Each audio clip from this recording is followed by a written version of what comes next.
Good morning, everyone. Thanks for being here and welcome and joyous Juneteenth to everybody, a holiday that's celebrating its 155th anniversary today. I'm Courtney Gerber. I use she, her pronouns, and I'm the program director here at Minnesota Council of Nonprofits. I say here at MCN when in reality I'm in my basement, so welcome to my basement, wherever you may be this morning.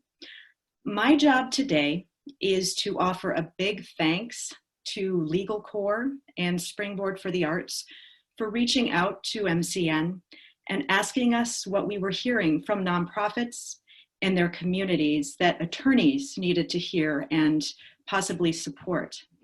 We talked through many potential areas of focus, and for today's conversation landed on contracts and leases. So representing Legal Corps today, and thank you for being here, are Glenn McCluskey, Marty Rosenbaum, Shane Solinger, and Anna Finstrom. I want to also thank Sarah Klein from Northside Funders Group for saying yes when we asked if she joined the conversation, and bring her knowledge of what is happening right now and historically in North Minneapolis in relationship to accessing and sustaining spaces for nonprofits and businesses, and resource investment and allocation, including legal counsel. The flow today will be pretty straightforward. Folks will introduce themselves, our speakers will introduce themselves, share brief presentations, and then we'll move into questions with the time that remains. Today's conversation, just so you know, will be live captioned and interpreted. So I want to just say thanks to Annabelle, our captioner, and Brenda and Sam, who will be interpreting for us. And with that, I'm going to hand it over to my colleague Shannon, and they are going to give us some tips for accessing different technology today. And Shannon and my colleague Andy from Springboard, we're also going to talk a little bit about the interpretation and how to make sure you're able to access that. So thanks everyone for being here. Great, welcome everybody. So first I want to let you know to go to the bottom of your screen and click on the chat and Q&A buttons. Those will pop those out for you. The chat, you can chat with the presenters and you can also chat with the public, but you want to make sure that if you look at the lower right-hand corner, you're addressing it to the audience you want to reach. So if you're just looking to talk about a tech issue you're having, please address it to the panelists. If you would like to ask a question of the presenters though, we ask you to use the Q&A tool. So that will allow you to directly ask a question of the presenter, and you'll also be able to upvote something that you would like answered. If you have issues seeing your chat or your Q&A, just hit escape or escape from full screen, and that will help that come back to you. So now I will turn it over to Andy to talk about interpretation. Thank you very much. And just so you know, two ASL interpreters are joining us today, Sam and Brenda. They will be spotlit while they are doing the interpretation, and we'll be switching off the spotlights every 15 minutes. So they will always be on screen. You can also toggle between gallery view and speaker view to see kind of a fuller scope of who is present, but Sam and Brenda should be on your screen at all times. And as far as the live captioning is concerned, you can toggle that on the bottom of your screen using the closed caption function. And that is being captioned in real time as we go. So that's another option that you have. And I'll turn it back over. Okay, we are now ready to start. I would like to introduce Glenn McCluskey. Okay, thank you very much. My name is Glenn McCluskey, attorney. I am an attorney that works with nonprofits and business. And I do that a lot, but my passion is really with nonprofits. I worked with them even since before I was an attorney. And I've done a lot of pro bono work for Legal Corps, in other words, helping clients like yourself who have a need. So I was asked to, before we get to the more substantive portion, I guess to say, a little bit about how Legal Corps works with you and how you can work with Legal Corps. So I'm hoping that you're seeing slides. which I'm not necessarily seeing, but nevertheless, we'll move on to that. How do you work with Legal Core? Well, there are four main areas that Legal Core provides to you, and those are Legal Needs Assessment Program, brief advice. Now we have social distancing, but we still give brief advice, clinics, which happen from time to time, and then the full representation, as we say in the legal world, kind of a longer term situation. So let me just talk really briefly about the legal need assessment. First of all, this was designed as kind of a checkup for your organization. Nothing needs to be wrong or anything like that, but organizations that wish to be proactive and see how they are doing in terms of all their governance, their documents, checks and balances, etc. We have a template in place to help a volunteer attorney that would be assigned work with you on that. And when it's done, you get a diagnosis and recommendations to do with as you see fit according to what your board wants to do. Then we have the clinics, which are offered for business, but we're talking about nonprofits today. So from time to time, those are held, and volunteers, attorneys would be on site under ordinary circumstances. Now, if it's done, I'm sure we have social distancing considerations. So that's kind of a short-term, one-off way for you to get some answers quickly, and those are available. The brief advice, this is when you would tell Legal Core that you have a specific issue, you'd like some immediate advice to bring back to your organization to crunch on further about a legal matter. So that may be just enough for you to solve your problem. So that's a very short-term relationship with a volunteer attorney we're talking about today. And then the full representation assistance, Legal Core recruits volunteers like me and other attorneys here that you'll meet this morning, and see and tell them anonymously about what it is you need. And the attorney gets that information, and an attorney would be assigned. So especially in COVID days, all those things on this full representation slide are issues we think would be important, and those will be discussed, some of them, in more detail today. But in addition to those, on the next slide, which says nonprofit issues may include even more. So we're not limited to COVID or crisis mode by any means. We have these other things which are day-to-day and very important for nonprofits. And then special nonprofit issues are those that apply specifically to nonprofits, and you can see those on this slide. Not limited to any of these things come up. So how does it all work? Well, you apply to Legal Core, and I'll talk about eligibility immediately after this. But you would apply to Legal Core, and if you're eligible, your organization's accepted, and then it's added to the list of opportunities. So we have many pro bono attorneys, pro bono meaning free to you, who will see what your matter is and go, gee, that's something that I think is important, or I'd like to work on that, or I like this organization, etc. So they're predisposed to assist you. Those things are anonymous, so they don't know who you are until a little later on in the process. So with regard to scope of representation, an attorney gets assigned, sometimes more than one, and they're just for that matter. So this, we want to emphasize that if an attorney gets assigned to you for a full representation case, they're not your attorney forever and ever, just for that particular issue, okay? So that's how that works. Briefly, how does it work further? Screening by the Legal Core. There's a conflicts check with the attorney. According to ethics rules, we have to make sure that the parties involved here do not have a conflict or vice versa with the attorney. Attorney contacts you, and then we would like both sides to be responsive to each other. There is an engagement letter that is agreed upon, and that goes to you and Legal Core, and that's kind of the heart of what you're trying to do. So as you work with the attorney, we would ask that you keep within the scope agreed upon, and the work would be done. And then when it's all over, there's an end of representation letter. So you know when the representation is done, so does Legal Core, so does the attorney. So quickly, looking at nonprofit eligibility, who would be eligible? Well, for existing nonprofits, those that have no more than $250,000 annual revenue are eligible for Legal Core's pro bono services.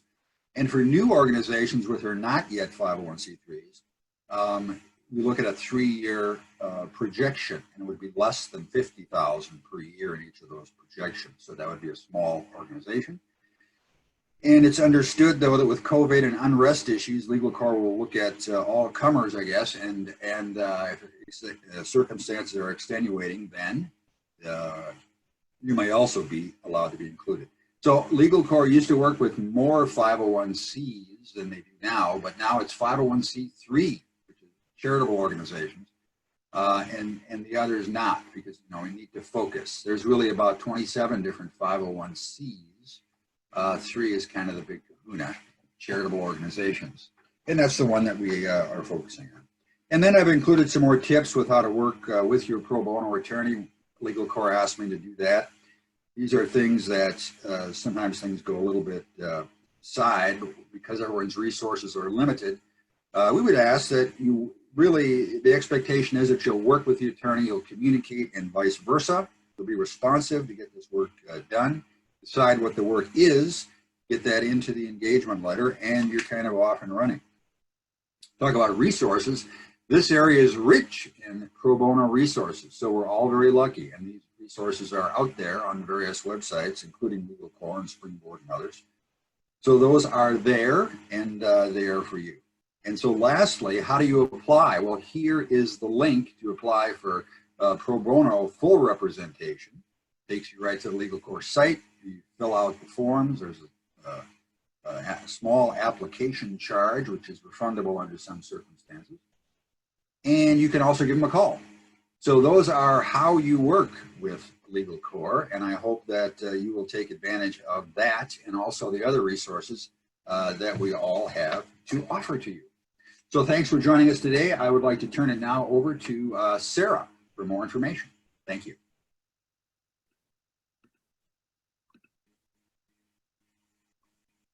Thanks, Glenn. Hi, everyone.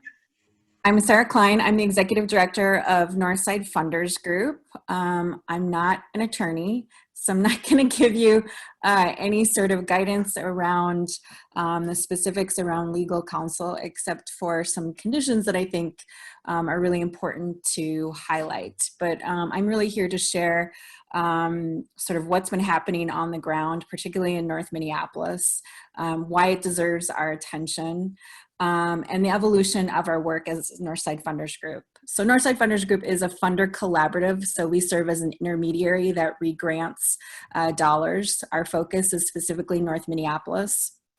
We've had two key priority areas, one of them being education and the other largely has been workforce development. In this last year, we made a pivot into looking at wealth building and prosperity. So really looking at the small business ecosystem and how do we support that and nurture it and advance that work to create independence and wealth for the Black community in North Minneapolis. So our work really took a pivot this year with the onset of COVID and the shelter in place orders that obviously had a significant impact across the country. And so for small businesses, so really our focus has been on sole proprietors and micro businesses, so really small enterprises. It has had a profound impact on their ability to sustain and survive. And so our work really around our COVID response centered around having a community conversation to understand what was happening in the landscape. And we heard two very significant themes. Small business owners were seeing obviously either partial loss of revenue, so no income, or no income whatsoever. And for someone that is an independent business owner, that's their entire livelihood. So that was one issue. The second issue really fell around navigating anything that fell under the Federal CARES Act. So SBA loans, PPP, also state relief through deed. The city of Minneapolis had a pool of funding, and so did Hennepin County. But the thing that we heard loud and clear was that those systems were really hard to navigate. So generally anything that comes from the feds has really difficult language to understand, hard to understand if you're eligible, and also very critical in that process, requires a relationship with a banking institution. And many of these business owners didn't have that. So in order to push through an application, even if you are eligible, you would have to have that relationship in order to make that happen. So all of these barriers and challenges for folks on the ground proved to be really difficult. So technical assistance was another thing that I think was really important to help folks navigate, not just with some additional financial relief, but also short-term and long-term business planning. What does it look like to make a pivot in your business? What does it look like to reopen when that time comes? And we're kind of in that space right now. All of these things that were at play that you need someone to really talk through, some expertise to really kind of think those things through. So we created an emergency fund. We raised a little over $400,000. We capped grants at $5,000. And this is the first time that philanthropy has really, in my understanding, has really directed money directly to the folks that need it the most. And so this was a pretty bold move for us. We funded 89 small businesses to date. We still have 28 businesses that applied for funding that we're still trying to fund.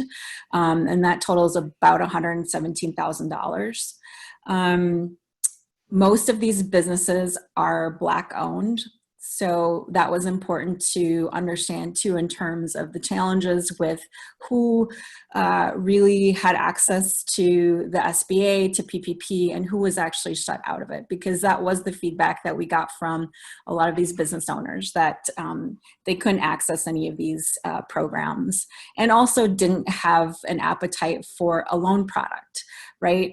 Because it doesn't create financial sustainability when you're in the midst of, I don't even know if my business will stay open after this. And so the question of how can I pay back a loan when I'm already put in this position where I don't know if my business will survive is not appealing, and further perpetuates systemic racism, quite honestly. So this fund was very unique in terms of response for most of these business owners. It was the only fund they had access to.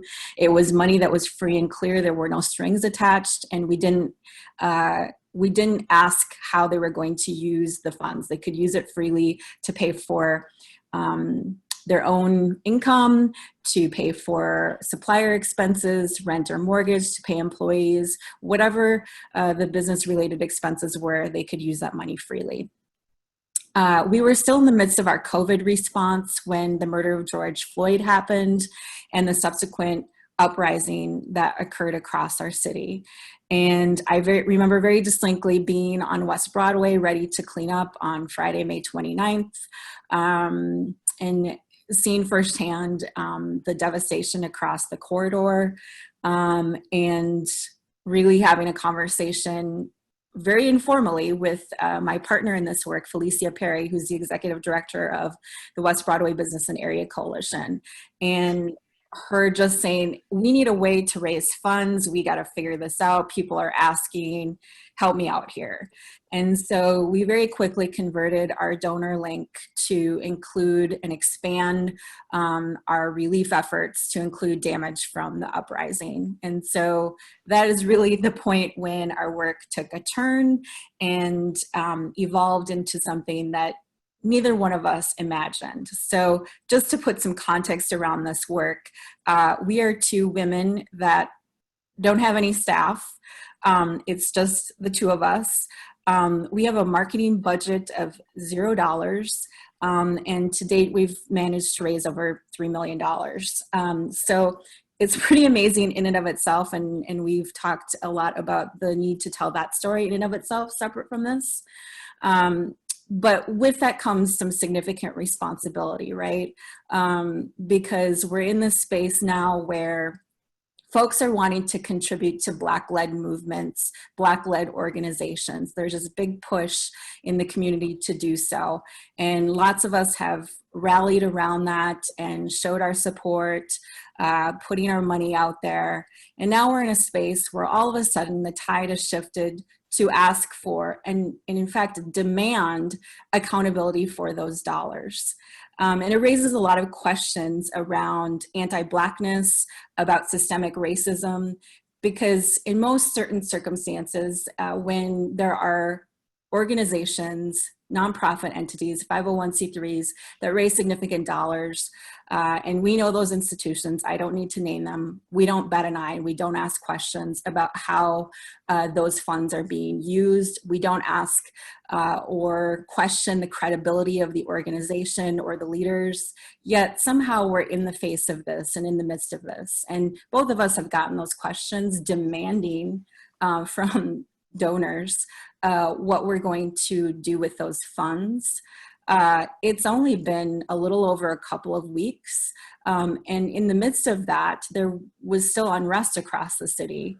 And so unfair to ask that question when we're under-resourced, don't have the infrastructure to adequately plan and even communicate some of those plans to our stakeholders. And so again, I just want to remind people, again, if we think about legal implications, tax-exempt charitable status of 501c3 has to meet certain legal obligations with donor intent. So if you donate to a certain cause, that that organization has a responsibility to steward that money in the way that it was donated. And so it can't be diverted to other causes. It can't be used to do other things. And in many cases, it can't even be used to hire staff or to create the infrastructure to deploy the resources back out to the community. And so I think it's really important to educate folks about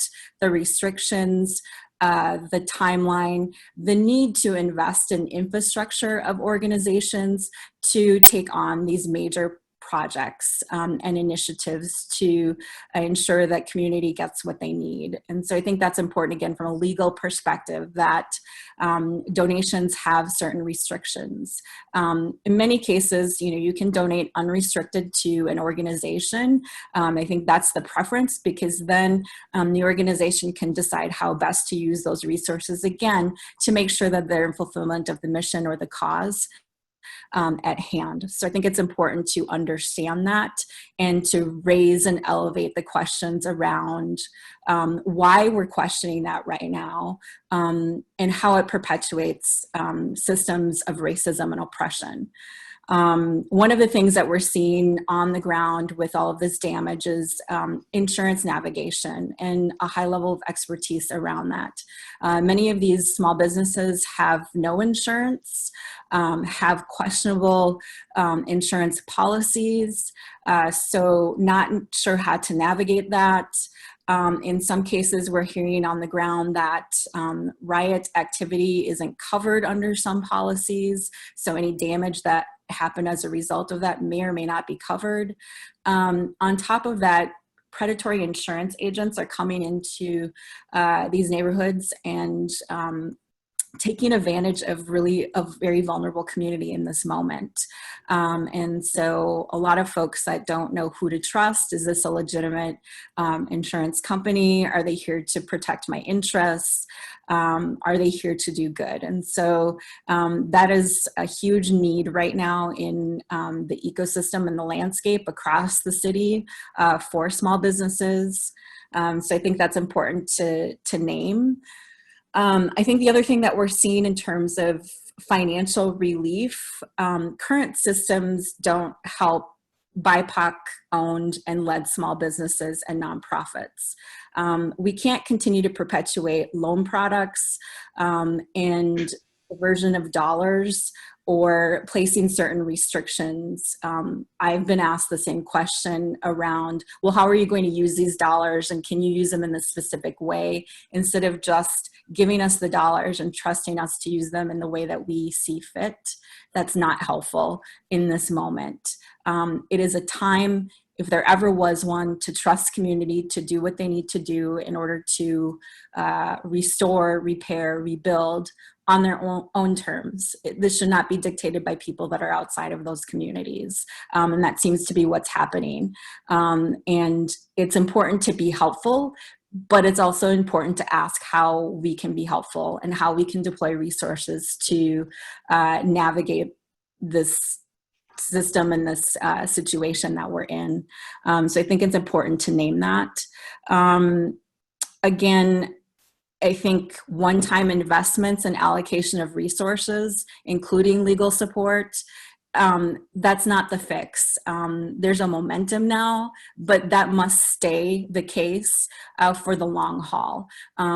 Particularly in North Minneapolis, this is a geography, a region of the metro area that has experienced decades of deliberate divestment, deliberate exclusion from opportunities to ensure that there's stability and the resources necessary to thrive. And so I think it's important to understand that it's not just about rebuilding and repairing. That will happen over time, but also a deliberate and distinct and important investment in the Black community, in Black business owners, in Black-led nonprofits. All of this is really important, and it can't be just that one-time fix. It needs to be a continued long-term investment and a relationship that's built with authenticity.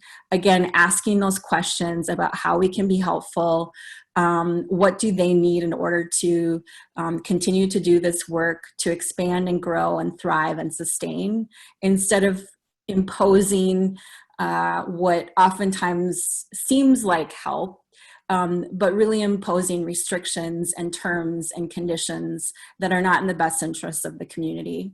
And I think that's really important to name. This really requires a cross-sector response.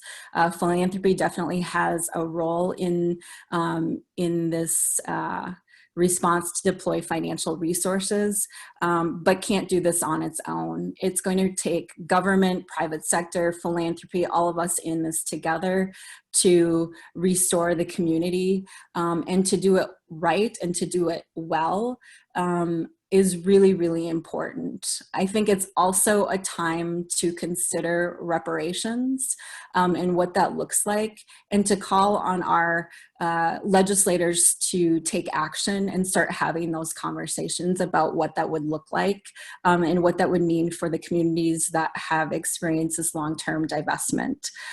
We really need to think about combating this whole narrative and notion of anti-racism. Violence doesn't come in the form of just police brutality. It comes in all kinds of forms. And when we create a system where we're constantly asking these questions, holding people to a higher standard, it's a form of violence. It takes a toll on communities. And we need to stop doing that and start doing things differently. And I think now is, if there ever was a time, I think it's too late, but the time is now to shift that narrative and to do things really differently.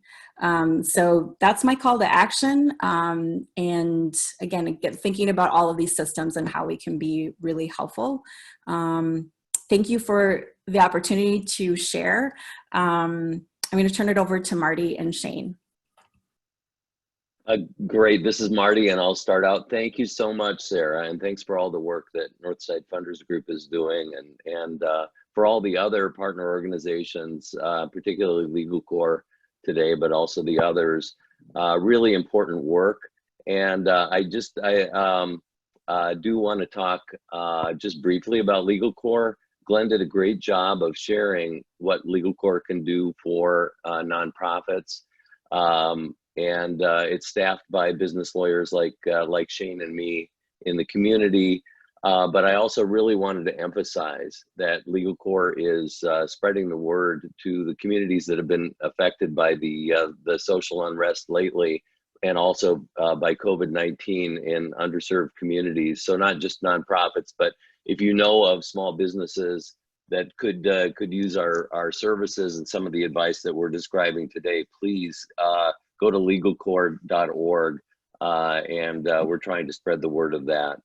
But Shane and I are very pleased to be speaking with you today and wish we could all be in the same room.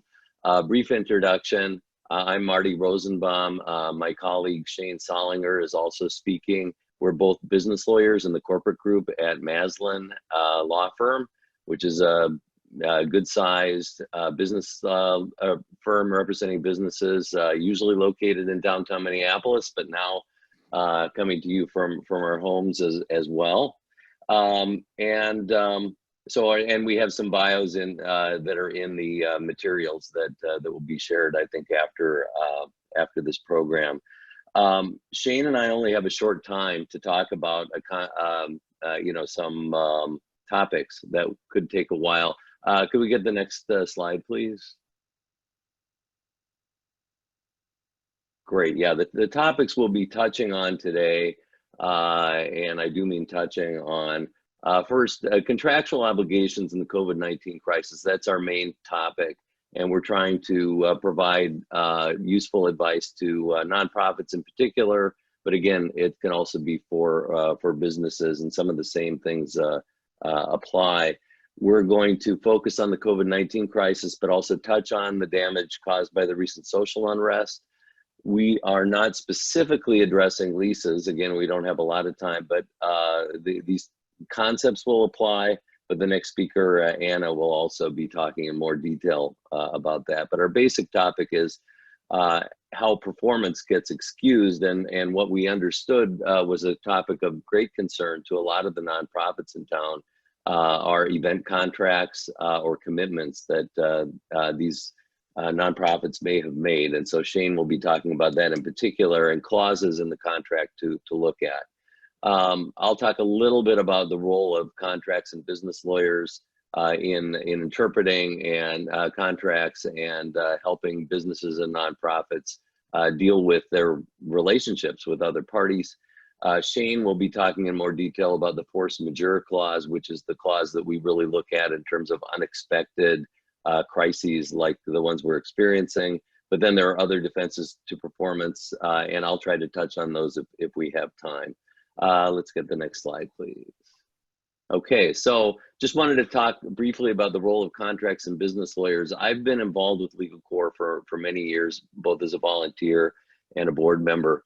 And one of the basic things that we deal with, especially dealing with low-income entrepreneurs, but also small nonprofits, people who don't have lawyers on staff and maybe don't deal day-to-day as much with lawyers for these relationships, is that they're not as familiar with what business lawyers do. And a lot of that relates to contracts, which define the legal aspects of relationships, the promises of the parties to each other. So we'll negotiate the contracts based on those relationships, but then what happens when the world changes? Because the relationships can then change too. Have the parties' obligations changed with it, or are you stuck with the language of a contract? And so a lot of what we do is try to help navigate the language of the contract in light of how a court would enforce the contract. Would there be some excuse or some ability to get out of the strict language? There are other factors like the threat of bankruptcy, which can, or insolvency, which can affect the ability of the other party to come after the client. And that can lead to workouts or negotiation of some accommodation. So contract considerations are a starting point for negotiations, and a lot of what we try to do is help strategize and set the stage for negotiations and set up something that hopefully can be a win-win, because we're trying to establish a relationship that's mutually beneficial. Next slide, please. And in the event cancellation context, this can be especially tricky where there's some unexpected event. So as Shane will talk about with the clause he's focusing on, the first step is to look at the contract, but also second step is to look at all the other surrounding facts. What are the other communications, and what are the parties trying to get out of their relationship? So I'm going to turn it over to Shane, who's going to talk about the force majeure clause. Next slide, please. Thank you, Marty. Okay, so the focus of what I'm going to be talking about is when a nonprofit, you know, has a contract that because of some unexpected event, they can no longer perform the obligations that they have under that contract, whether that be they are delayed in their performance or if it's just impossible to perform. Okay, so often contracts will contain a clause in the back of the contract. It's typically, among other boilerplate language, that either will allow for a delay or completely excuse performance if certain events or an event happens. These events are called force majeure events, and the clauses are typically called force majeure clause, or else I've seen it could be an unavoidable delay clause, but the effect is the same regardless of what it's called. So specifically, whether such a clause can be used to excuse or just delay performance is really, it's dependent on the contract language. And when this becomes an issue is typically when the party can't perform, the other party to the contract says, hey, you're in breach of this contract. The party that can't perform will raise a force majeure clause as a defense to that, to say, I didn't breach the contract, I just can't do it. Next slide. So this is a typical-ish force majeure clause. This is what they look like. You'll see things like it will say a party shall not be held liable for failure or delay in performing its obligations if such failure or delay is the result of an act of God, an event outside of the party's control, and then it typically will have language saying such as, included but not limited to, and then a long list of items. Okay, so if you look in there, things that have become very relevant recently, it would be something like a civil disturbance or an act of government. Sometimes you'll see things like pandemic, epidemic. Each of these clauses are different in the events they list, but they're all relatively similar. Next slide, please. So when you're looking, if your contract does have a force majeure clause in it and you want to be excused from performance, it's typically a 4-step analysis. Okay, so the first thing you have to think about is the event. What actually is hindering performance? Does it meet the definition? Is it listed within the contract? This is not as simple as it seems. Typically, each state that looks at this looks at it a little bit differently. Some states, particularly for non-exhaustive lists, things that say such as, included but not limited to, when the event that actually is hindering performance is not listed. Okay, so some states will see this catch-all language. They'll interpret it broadly. They'll say, hey, if it was outside of your reasonable control, then it counts. Other states, New York, Texas, the unlisted event must be similar to the event listed, right? So in terms of COVID, if there's not something that's in the listed events that's similar to a pandemic or epidemic, you could be out of luck. It's really dependent. And then Minnesota is unclear on this, how they actually interpret it. Next slide, please. So like I said, so in the application of COVID-19, if you're in a situation where you want to be excused from performance, the first thing is you want to look at the contract. Does it say pandemic, epidemic, virus, disease, or else government action? A lot of times, such as in the context of an event contract, and when it's in an event contract or a venue contract, a lot of times what's really hindering performance is the government action that says, you know, you can't have over a certain amount of people in the same place at the same time, right? So that could also fit the definition. It really depends. So that's the event analysis. So then the second step in the analysis is causation, okay? Who or what actually caused the event that's hindering performance? Almost universally, courts will not allow a party to invoke a force majeure clause if they caused the event, right? You can't hinder your own performance and then hide behind a force majeure clause. So typically, you know, they say things like it's beyond their reasonable control or beyond their control. This is a factual issue again, and it has to be taken into consideration. Next slide, please. And then the last 2 steps in the analysis. So number 3 is the effect of the event. Must have actually, in fact, caused the delay or failure. Where this comes up a lot is, a lot of times people want to invoke a force majeure clause to get out of a contract because that contract is no longer profitable, right? Some change in circumstances has happened that they can't make money on the contract. So they say, hey, I don't want to be in this anymore. Typically that's going to be insufficient, but it's again, it's really dependent on the facts. And then the last one is the procedural requirements. In some ways, this is the easiest step in the analysis, right? So typically in a force majeure clause, it'll have something that will say, once the event happens, you have to give notice within 10 days of the event occurring that you're not going to be able to perform, okay? While this is the least legal step in the analysis, it's the most important. It's critical because you need to meet those deadlines if they're in there. If it says 10 days and you give notice on the 11th day or the 12th day, you could be on a luck. A court is not going to look at that sympathetically. Next slide, please. So in the context of an event cancellation, right, for a nonprofit, let's say you're in a venue contract where you're going to be putting on some kind of fundraiser, and now all of a sudden, because of COVID, because of the recent uprising, circumstances have changed. You can't do it anymore. So the first thing you want to do is look at your contract. Does it have a force majeure clause? If it does, okay, does that allow delay or does it allow full cancellation of the contract? And then you have to do the the 4-step analysis that I went through, as well as looking at, did it actually render performance impossible? This is going to be critical as well. Is this event of the type that it couldn't be done over Zoom or WebEx, or could you have taken steps to have tried to mitigate the effect of the event? Next slide, please. Okay, now I guess, thanks, Shane, and that's a great summary, and I think that clause is the most applicable. I'm not going to spend a lot of time on these other doctrines. There are some common law, court-made law doctrines that can apply if the force majeure clause doesn't quite fit. And we're going back to Contracts 101 in law school, legal impossibility, commercial impracticability, frustration of purpose.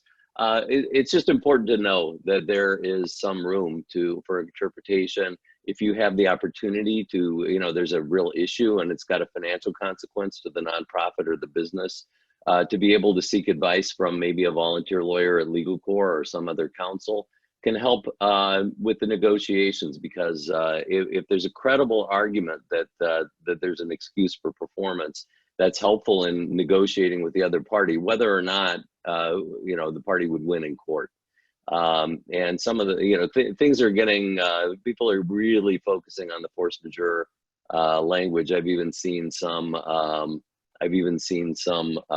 discussion of whether, if the language specifically says falling objects, can falling droplets from COVID-19 exposure fit in that category? So people are getting creative, but it's important to know that these are very important factors in negotiation. So I'm going to leave the rest to potentially Q&A, and I think we do have some questions for later. But I'm going to hand it off to Anna, who's going to talk about lease and real estate issues. Thank you. Hello, everyone. I know we are a little behind schedule, so if someone needs to cut me off at any point, please feel free to do that. But I'm just gonna apply some of these concepts to leases. So let's move on to the first slide, please. The first thing that I suggest you do if you have a concern about your lease, or if you don't have a concern but you can anticipate that something might come up, take your lease out and make sure that you know how to read it, and make sure that you know kind of these key points, points of reference to help you navigate the lease and navigate your negotiations with the other party. And I'm going to assume that there are both tenants and landlords listening today. So first of all, make sure you have the correct lease, the current one, and know that there may be amendments or assignments where one party has maybe transferred the rights and obligations under the lease to somebody else. So make sure that you're aware if that has happened, so that you're looking at the correct document or set of documents that make up your lease.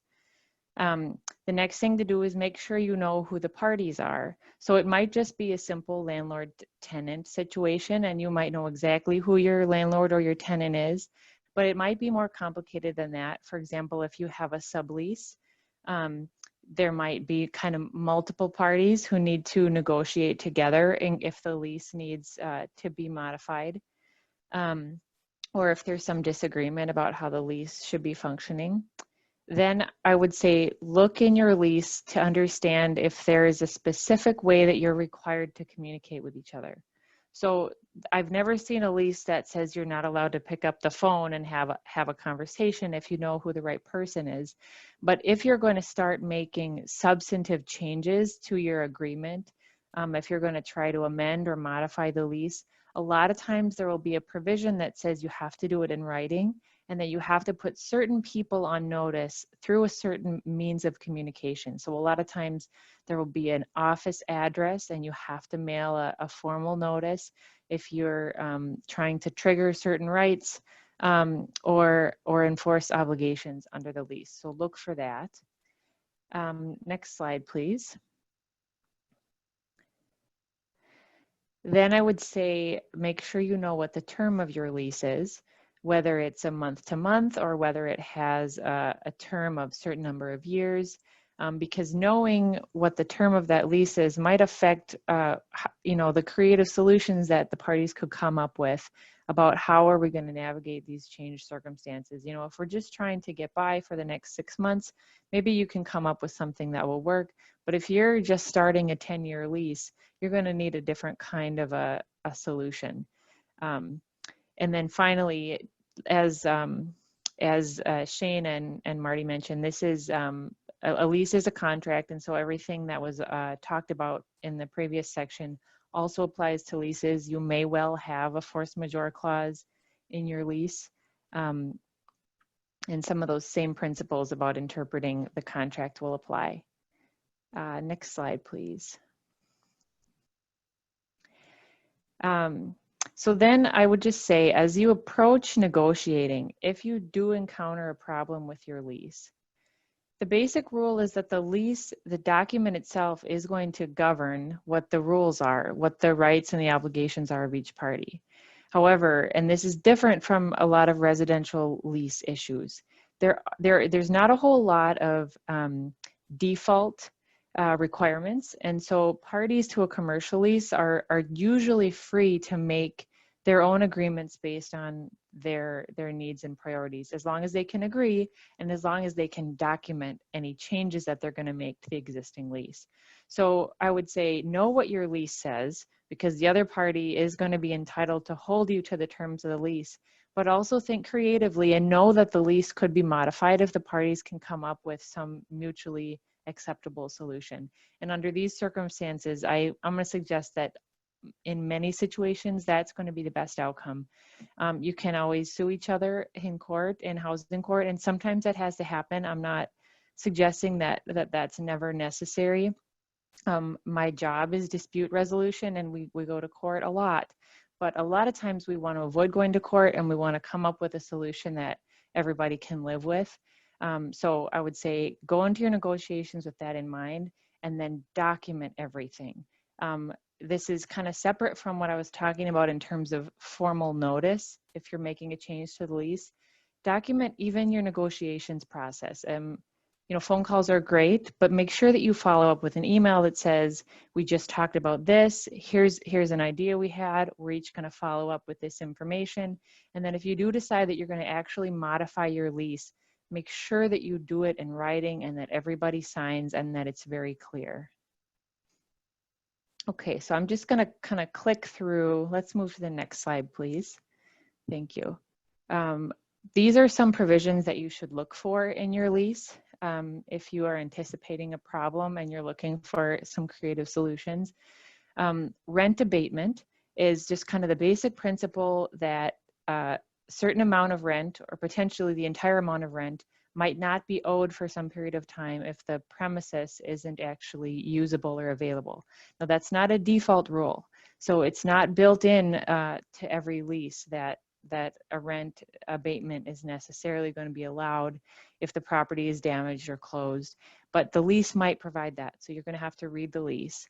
And then there will probably be obligations for each party if that happens. So for example, if the property was damaged, the landlord will probably have certain obligations to repair the premises and to abate the rent obligation.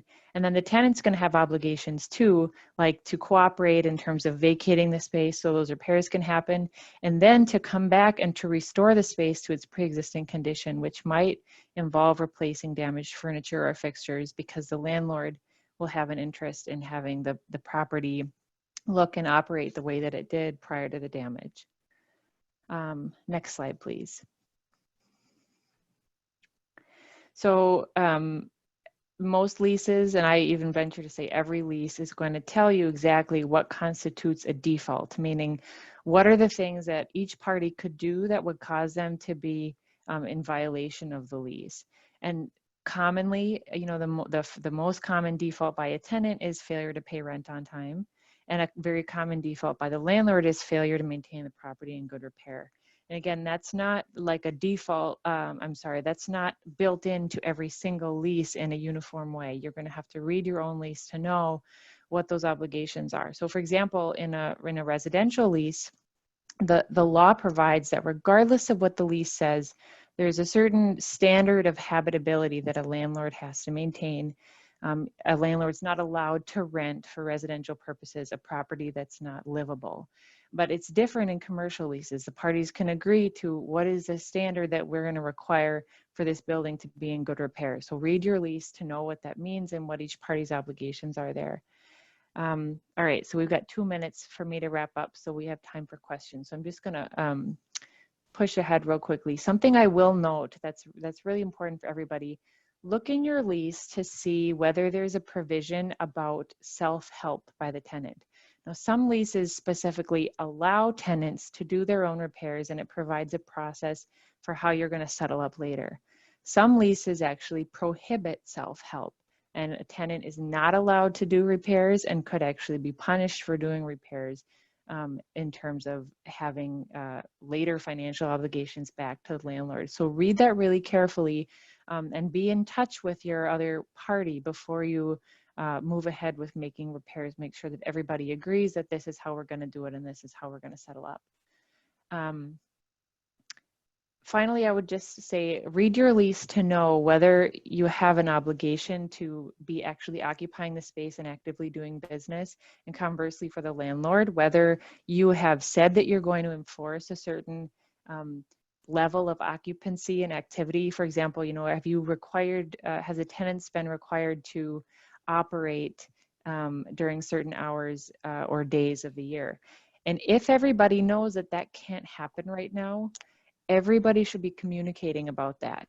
If the tenant says, we can't perform and here's why and here's what we're doing, and the landlord likewise should be saying, I'm not going to enforce this provision because I know you can't be open for business right now, but here are my parameters around when I think that ends.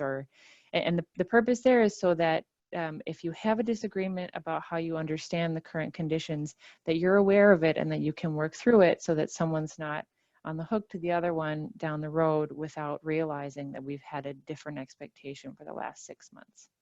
So I'm going to hand it back for questions now.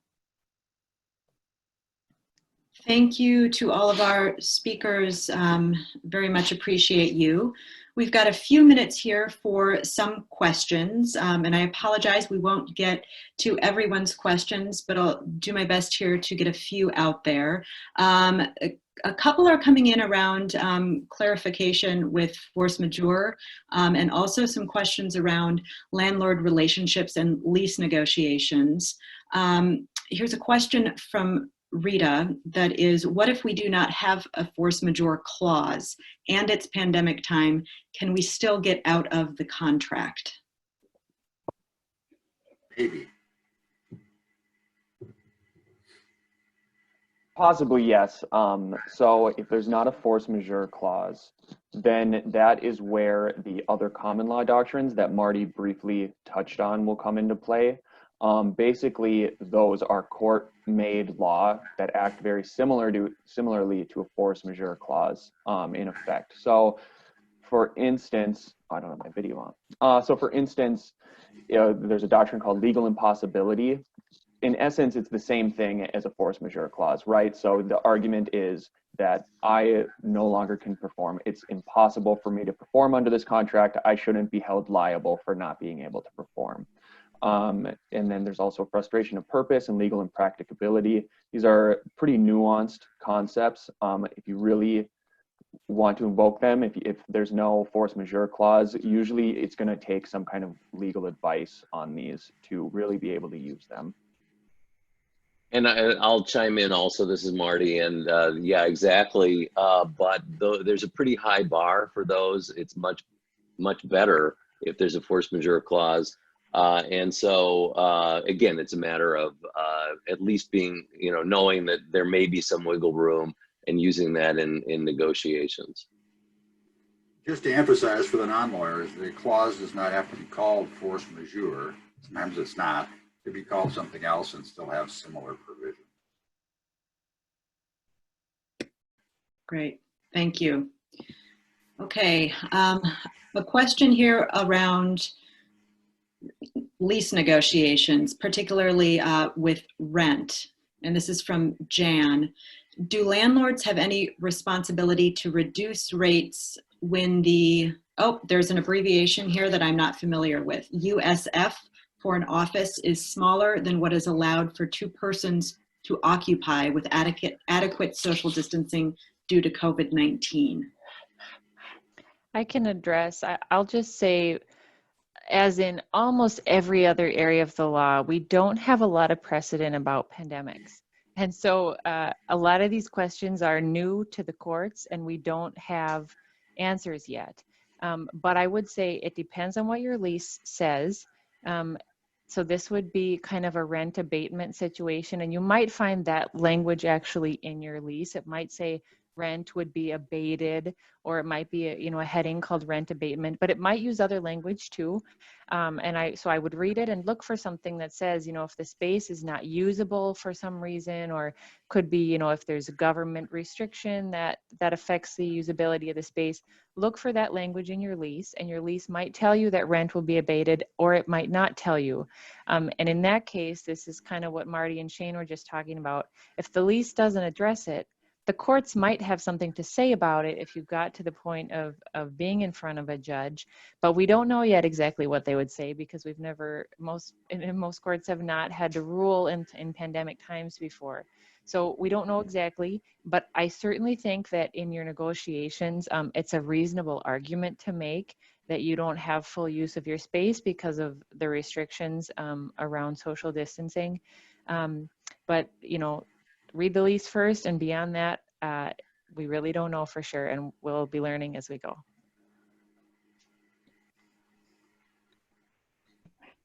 Great, thank you, Anna. Let's see here, just looking through. So this is a pretty straightforward question. This comes from Abdo. And Abdo's asking, is a virus considered an act of God? So what is the nuance around that word, and how is that addressed in contracts, I am guessing?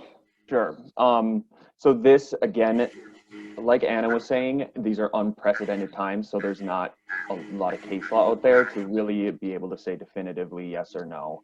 The nuance that can come in, it can be an issue, is that a court that looks at force majeure clauses narrowly, they might say no, in that if there's a force majeure clause that says, you're excused for an act of God, and it lists a bunch of natural disasters, let's say tornadoes, hurricanes, etc., but it doesn't touch anything similar to a virus or pandemic. That court could say that when that term was used, act of God, that it was only intended to be referencing other similar natural disasters, like cyclones, for instance.